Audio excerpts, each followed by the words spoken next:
مشاهدينا السؤال الرابع بحلقة اليوم يقول شنو أصل كلمة توت؟ خلينا نشوف المتشارك معانا. المشارك هاي شلونك؟ زين. شو أخبارك؟ تمام مبسوط. مبسوط؟ ايه إن شاء الله دوم. انت ايش فخدك؟ انا من الكويت، انا كويتي. والنعم. إنزين أكيد كويتي؟ ايه اكيد. شو اسمك؟ محمد مقبول. على شحم. محمد؟ مقبول محمد افضل. شنو؟ محمد مقبول محمد افضل موزارة. يعني ايش الكلام هذا؟ موزان. ايه. هلا والله. مهي ما يولي. محمد تعرف توت؟ وات از ذات؟ Para cá, porque aí, ó, papatinha, ما تقلبش فيها بتبت فجأة. توت. توت ستروبري. ستروبري.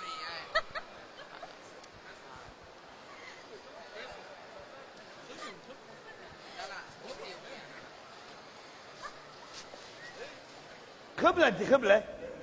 متى صاحية؟ توت. What does it mean? توت means strawberry, right? ده انجليزي دي يا مرسي. توت. توت means strawberry, right?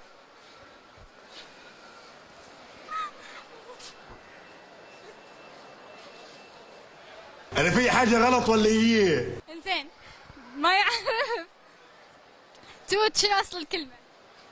what's the meaning of توت يعني I don't know. بقالي ساعة بفهم فيك وانت مخك مش بعض.